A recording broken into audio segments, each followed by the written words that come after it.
जय हिंद students, welcome to Taruna defence academy. Let's serve India together.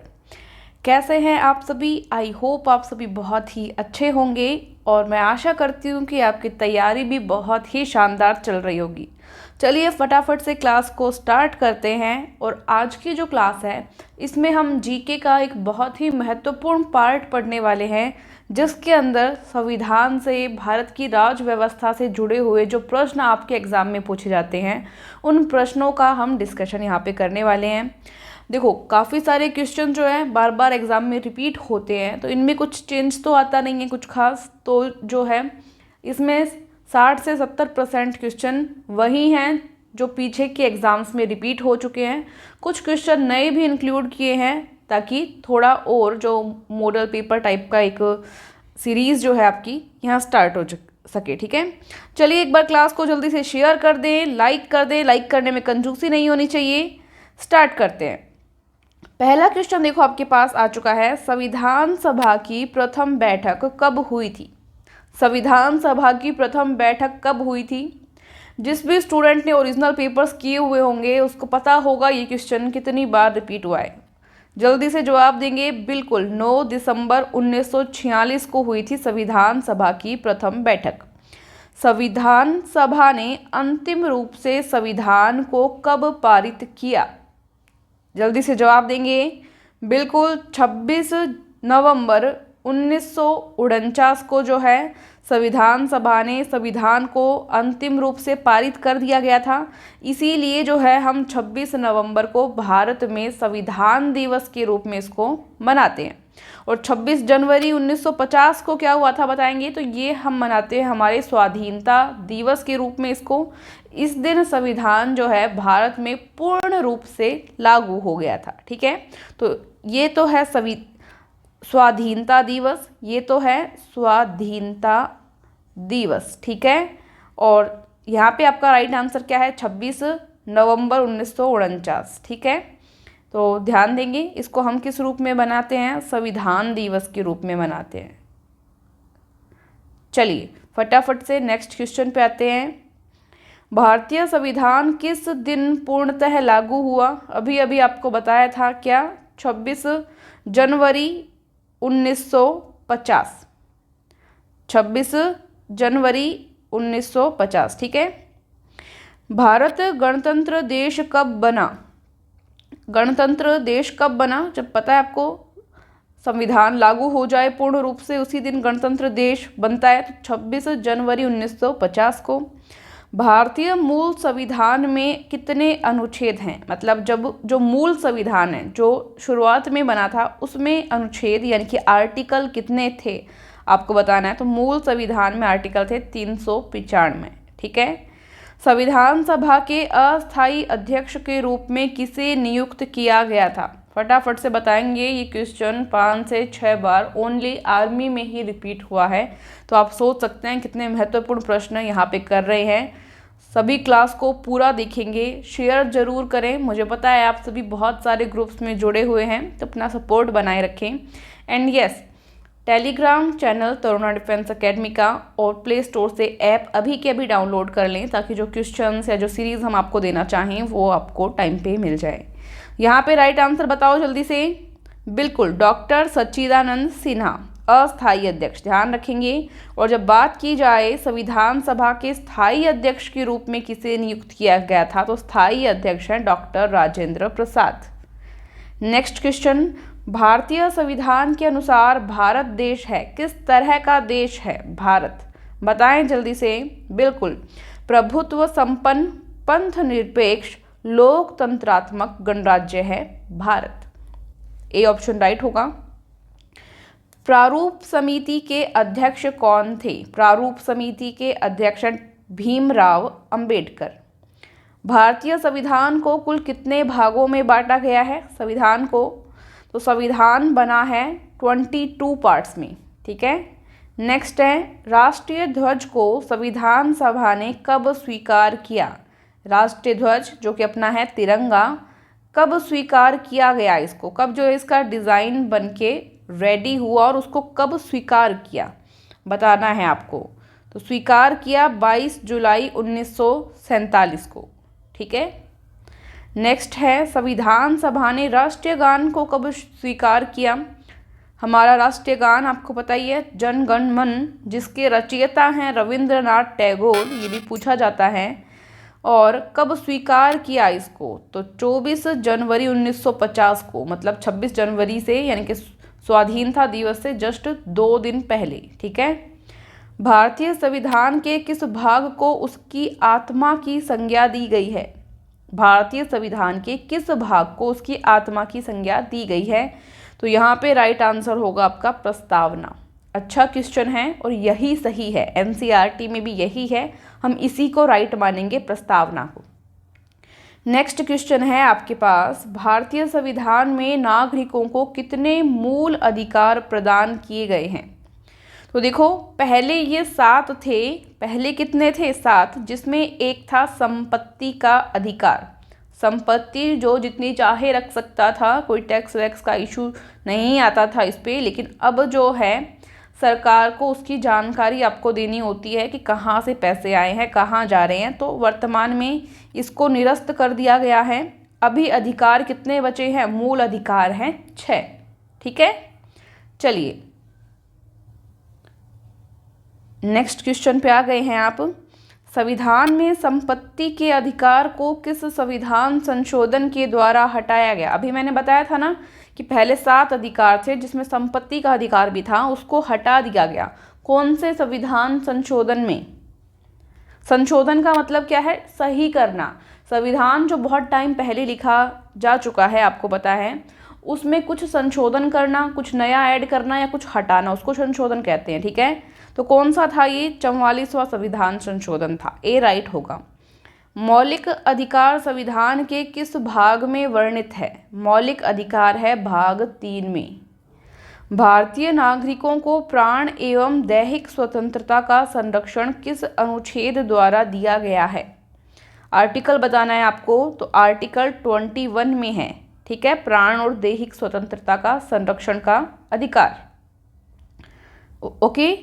Next है यहाँ पे, संविधान में मूल कर्तव्यों की कुल संख्या कितनी है? अच्छा क्वेश्चन है। तो ये है वर्तमान में 11। भारतीय संविधान में मूल कर्तव्य कौन से देश से लिए गए हैं, ये आपको बताना है।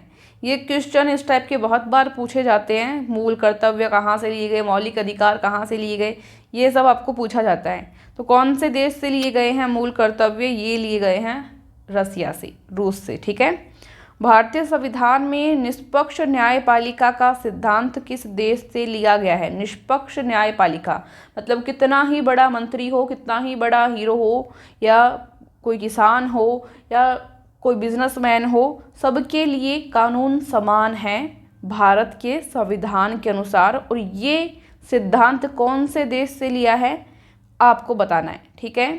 बताएंगे तो ये ब्रिटेन से लिया गया है, निष्पक्ष न्यायपालिका, ठीक है। 6 से 14 साल तक के बच्चों को शिक्षा का मूल अधिकार किस अनुच्छेद के अंतर्गत दिया गया है? मतलब 6 to 14 ईयर्स के जो बच्चे हैं उनको निःशुल्क शिक्षा उपलब्ध करवाई जाए, ये उनका मूल अधिकार है। ये कौन से आर्टिकल के अंदर आता है आपको बताना है। ये आता है आर्टिकल 21A, ध्यान रखेंगे 21A के अंदर आता है ये, ठीक है। और जब ये लागू हुआ था उसके 5-6 साल बाद तक बहुत बार ये क्वेश्चन एग्जाम में रिपीट हुआ था और अब तक भी हो रहा है, तो ध्यान देंगे इस पे।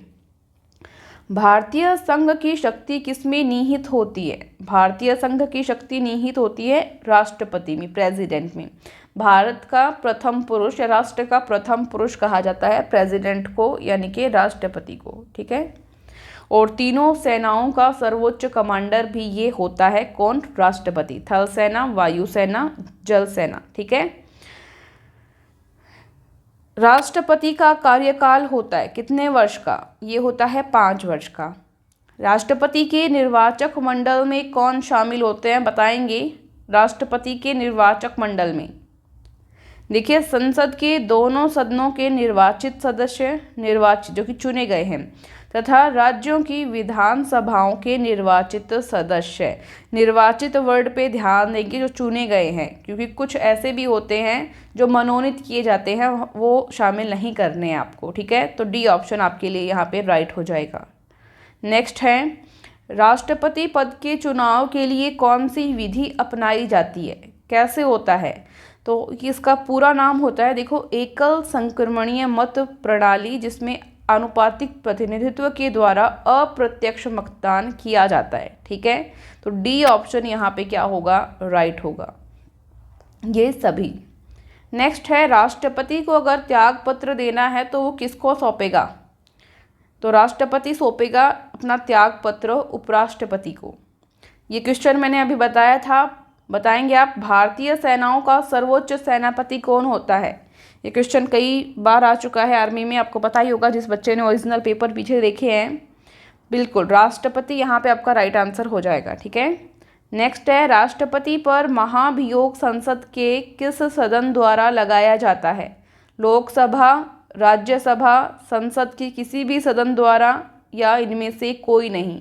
राष्ट्रपति पर महाभियोग संसद के कौन से सदन पे लगाया जाता है? महाभियोग मतलब कि राष्ट्रपति जो है सही से काम नहीं कर रहा, ठीक है, ये कानूनन रूप से सही से काम नहीं कर रहा, इसका मतलब यही होता है। तो ये कौन लगाता है महाभियोग? ये लगाता है संसद का कोई भी सदन, ठीक है। संसद के किसी भी उच्च सदन, निम्न सदन, किसी भी सदन से लगा सकते हैं, ठीक है। नेक्स्ट है यहाँ पे, भारतीय संविधान के अनुसार संघ की कार्यपालिका शक्ति किसमें निहित होती है? जल्दी से जवाब देंगे। कार्यपालिका की जो शक्ति है वो किसके पास है? जवाब देंगे। टोटल हम करने वाले हैं, आपको मैं बता दूं, लगभग 84 क्वेश्चन हम करेंगे, और आपको मैं टारगेट देती हूँ 70 क्वेश्चंस का। 70 क्वेश्चंस आपको राइट करने हैं, इससे ऊपर करो तो वो और अच्छी बात है। चलो अब जल्दी से बताओ, जवाब दो। यहाँ पे राइट आंसर होगा आपका राष्ट्रपति। कार्यपालिका शक्ति जो है राष्ट्रपति के अंदर निहित होती है। जब संविधान बना तब उसमें कितनी अनुसूचियाँ थी? जब संविधान बना था कितनी थी? 8 थी। कमेंट करके मुझे बताओ कि अब वर्तमान में कितनी है, वर्तमान में कितनी अनुसूचियाँ हैं, कमेंट करके बताओ जल्दी से। इतने मैं आगे क्वेश्चन करवा रही हूँ। नीति निर्देशक तत्वों का उल्लेख संविधान के किस भाग में है? नीति निर्देशक तत्व हैं यहाँ पे भाग 4 में। कौन से में है? भाग 4 में, ठीक है। उपराष्ट्रपति के निर्वाचक मंडल में कौन शामिल होता है? इसमें राज्यसभा और लोकसभा के सदस्य शामिल होते हैं उपराष्ट्रपति के निर्वाचक मंडल में। भारतीय लोकसभा की अधिकतम सदस्य संख्या कितनी हो सकती है? बताएं जल्दी से। 552 तक हो सकती है।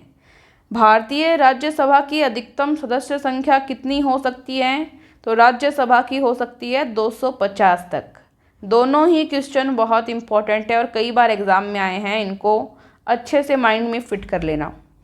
नेक्स्ट है, भारतीय संसद का उच्च सदन कहलाता है। उच्च सदन आपको पता है, उच्च सदन राज्यसभा को और निम्न सदन लोकसभा को कहते हैं, ठीक है। नेक्स्ट, राज्य का मंत्रिमंडल सामूहिक रूप से किसके प्रति उत्तरदायी होता है? मंत्रिमंडल जो है किसके प्रति उत्तरदायी होता है राज्य का? बताएं। तो ये विधानसभा के प्रति, ठीक है। नेक्स्ट है, मंत्रिपरिषद सामूहिक रूप से किसके प्रति उत्तरदायी होता है? अब देखो यहाँ पे ये आपको पूछा था मंत्रिमंडल का और राज्य का पूछा था, अब यहाँ पे मंत्रिपरिषद का पूछा है आपको, ध्यान देना है। राइट आंसर क्या हो जाएगा? लोकसभा के प्रति। राज्य का मंत्रिमंडल तो क्या आंसर था? विधानसभा के प्रति उत्तरदायी होगा। मंत्रिपरिषद का पूछा जाए तो क्या बोलेंगे? लोकसभा के प्रति उत्तरदायी होगा, ठीक है। प्रधानमंत्री की नियुक्ति कौन करता है? नियुक्त कौन करता है? तो जो भी बहुमत दल का नेता होता है उसको जो है राष्ट्रपति नियुक्त करता है, ठीक है। सी ऑप्शन राइट हो जाएगा। नेक्स्ट है आपके पास, केंद्र सरकार का प्रथम विधि अधिकारी, विधि यानी कानूनन जो अधिकारी है, प्रथम कानूनन अधिकारी कौन होता है? बताएं जल्दी से। ये होता है महान्यायवादी, महान्यायवादी। नेक्स्ट है, संसद की संयुक्त बैठक की अध्यक्षता कौन करता है? संयुक्त बैठक की अध्यक्षता ये करता है लोकसभा अध्यक्ष। ठीक है। नेक्स्ट है, मूल संविधान में मौलिक अधिकारों की संख्या क्या थी? मूल संविधान जो था उसमें मौलिक अधिकारों की संख्या थी 7। ये क्वेश्चन मैंने आपको पहले भी बता दिया था। नेक्स्ट देखिए, संसद के दोनों सदनों का संयुक्त अधिवेशन कौन बुलाता है? निम्न सदन और उच्च सदन दोनों को एक साथ अधिवेशन कौन बुलाएगा? बताओ जल्दी से। अच्छा क्वेश्चन है, बिल्कुल राष्ट्रपति बुलाएगा। संघ राज्य क्षेत्रों का प्रशासन कौन चलाता है? जो संघ राज्य क्षेत्र हैं, यूनियन टेरिटरीज हैं, उनका प्रशासन कौन चलाता है बताएंगे। तो एक व्यक्ति को यानी एक प्रशासक को नियुक्त करता है कौन? राष्ट्रपति, यानी राष्ट्रपति द्वारा नियुक्त प्रशासक चलाता है। ठीक है। भारत के प्रथम राष्ट्रपति थे, कौन थे? ये तो आपको पता ही है, डॉक्टर राजेंद्र प्रसाद। भारत के प्रथम निर्विरोध चुने जाने वाले राष्ट्रपति हैं, मतलब जिनके अगेंस्ट कोई भी खड़ा नहीं हुआ था, वो निर्विरोध चुनाव जीत गए थे। कौन थे राष्ट्रपति बताएंगे? तो ये थे नीलम संजीव रेड्डी। ठीक है। राज्यसभा सदस्य बनने के लिए न्यूनतम आयु कितनी होनी चाहिए बताएंगे? तो बताएंगे आपकी बिल्कुल 30 वर्ष होनी चाहिए। राष्ट्रपति द्वारा लोकसभा तथा राज्यसभा में कितने सदस्य मनोनीत किए जाते हैं? लोकसभा और राज्यसभा दोनों का बताना है आपको। तो लोकसभा में आपको पता है 2 सदस्य हैं और राज्यसभा में 12 सदस्य हैं। लोकसभा में 2 और राज्यसभा में 12 सदस्य राष्ट्रपति मनोनीत करता है। अभी इस पे कुछ विचार विमर्श चल रहा है कि ये बंद किया जाए या इसकी प्रोसेस चेंज की जाए, बट अभी के लिए आप इसको यही मानेंगे। नेक्स्ट है, विधानसभा के सदस्यों की अधिकतम संख्या कितनी हो सकती है बताएं? तो ये हो सकती है 500। किसके लिए? विधानसभा के लिए। ठीक है। वर्तमान में भारत में कुल कितने राज्यों में विधान परिषदें विद्यमान हैं? विधान परिषदें विद्यमान हैं, बताएंगे कितने राज्यों में? तो इसके लिए नोट करने वाली बात यह है कि वर्तमान में पूछा है आपको, तो वर्तमान में यहाँ पे है 6 राज्यों में। कौन कौन से राज्य हैं मैं बोल रही हूँ, आप नोट करेंगे। आंध्र प्रदेश, बिहार, कर्नाटक, महाराष्ट्र, तेलंगाना और उत्तर प्रदेश। ठीक है। तो 6 राज्य हो गए जिनमें क्या है? विधान परिषद विद्यमान है। इसमें जम्मू कश्मीर की जो विधान परिषद है उसको रद्द किया गया था। 370 धारा जो स्पेशल चल रही थी वहाँ पे उसको हटा लिया गया था। उसके बाद में अब जो है 6 राज्यों में विधान परिषद है, ध्यान रखेंगे आप। और जो है अभी बात चल रही है कि असम और ओडिशा में भी जो है भारत की जो संसद है उसने विधान परिषद के लिए अपनी स्वीकृति दे दी है, बट ये जब स्टार्ट हो जाएगा तब देखेंगे। वर्तमान में अभी आप 6 याद रखें। ठीक है। चलिए नेक्स्ट क्वेश्चन पे चलेंगे। लोकसभा एवं राज्यसभा के 2 अधिवेशनों के मध्य अधिकतम समय का अंतर कितना हो सकता है बताएं? तो ये हो सकता है अधिकतम 6 माह के लिए। नेक्स्ट है, विधानसभा के वर्ष में कम से कम कितने अधिवेशन अनिवार्य हैं? किसका पूछा है? विधानसभा का पूछा है, बताएंगे तो 2 अधिवेशन। ठीक है। नेक्स्ट देखते हैं, वित्त विधेयक सबसे पहले संसद के किस सदन में पेश किया जाता है? बहुत इंपॉर्टेंट क्वेश्चन है, पता है ये क्वेश्चन एसएससी के अंदर 5 से 6 बार रिपीट हुआ है और एक बार आर्मी के अंदर भी आया, तो ध्यान देंगे इस क्वेश्चन पे आप और बताएंगे। राइट आंसर आपका है लोकसभा। वित्त विधेयक की बात हुई है, वित्त विधेयक सबसे पहले कहाँ पे पेश होगा? लोकसभा में, याद रख लेंगे। नेक्स्ट क्वेश्चन, राज्यसभा के सदस्य का कार्यकाल कितना होता है? ये होता है 6 साल। देखो राज्यसभा को कभी भी भंग नहीं किया जा सकता। इसमें ऐसे होता है कि 1/3 सदस्य जो हैं हर टाइम पे चेंज होते रहते हैं। ठीक है। बाकी पूरा जो है पूरा सिस्टम कभी ऐसे नहीं होता कि सभी एक साथ आउट हो गए और उसके बाद में चुनाव हो रहे हैं, ऐसा नहीं होता। ठीक है। तो 6 साल का कार्यकाल इनका रहता है। नेक्स्ट है, लोकसभा की सबसे ज़्यादा सीटें किस राज्य में हैं? तो यूपी के अंदर है, ये आपको ध्यान ही है। लोकसभा में शून्यकाल कितने समय का होता है? ये होता है 1 घंटे का। लोकसभा अध्यक्ष का चुनाव किसके द्वारा किया जाता है? अध्यक्ष का चुनाव लोकसभा के जो सदस्य होते हैं वो सभी मिलकर करते हैं। भारत का नियंत्रक एवं महालेखा परीक्षक किसके द्वारा नियुक्त किया जाता है? जो महालेखा परीक्षक होता है कौन नियुक्त करता है उसको, ये आपको बताना है। बिल्कुल राष्ट्रपति करता है। कौन से राज्य में विधानसभा सदस्यों की संख्या सर्वाधिक है? तो ये भी कहाँ पे होगा? उत्तर प्रदेश में, क्योंकि जनसंख्या यहाँ पे ज़्यादा है। राज्य की कार्यपालिका का प्रमुख कौन होता है? किसका पूछा आपको? राज्य का पूछा है। जवाब देंगे जल्दी से। बिल्कुल राज्यपाल होता है कार्यपालिका। ठीक है, भारत का पूछे तो राष्ट्रपति। राज्यपाल का कार्यकाल कितना होता है? राज्यपाल का कार्यकाल देखो, वैसे तो ये 5 वर्ष तक होता है, लेकिन राष्ट्रपति जब तक चाहता है तब तक राज्यपाल अपने पद पर बना रह सकता है। तो ऑप्शन को देखते हुए क्या आपको राइट करना है? राष्ट्रपति के प्रसाद पर्यंत। ऑप्शंस को देखते हुए क्या राइट करेंगे? राष्ट्रपति के प्रसाद पर्यंत। राष्ट्रपति जब तक चाहेगा तब तक राज्यपाल अपनी पद पर, अपनी सीट पर, अपने पोस्ट पर बना रह सकता है। ठीक है, नेक्स्ट है, इसलिए बोलते हैं कि ऑप्शंस को ध्यान में देखा करो। जब भी ऑप्शन आपको चूज करने हो तो देखो पहले ए में क्या है, बी में क्या है, सी में क्या है, डी में क्या है, फिर काटते जाओ कि ये सही नहीं है, ये नहीं है, ये नहीं है, सबसे बेटर कौन सा है, ये बेटर है तो ये चूज करो। ठीक है, इस तरह से। भारत का सर्वोच्च न्यायालय कहाँ पे स्थित है? सुप्रीम कोर्ट भारत का आपको पता ही है, नई दिल्ली में है। सर्वोच्च न्यायालय के मुख्य न्यायाधीश की नियुक्ति कौन करता है? ये करते हैं भारत के हमारे राष्ट्रपति जी।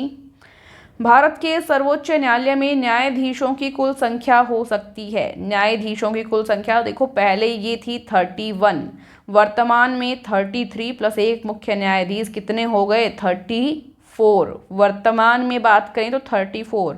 अभी ये संख्या पता है बहुत चेंज होती रहती है, तो वर्तमान में क्या चल रही है? वर्तमान के हिसाब से 34।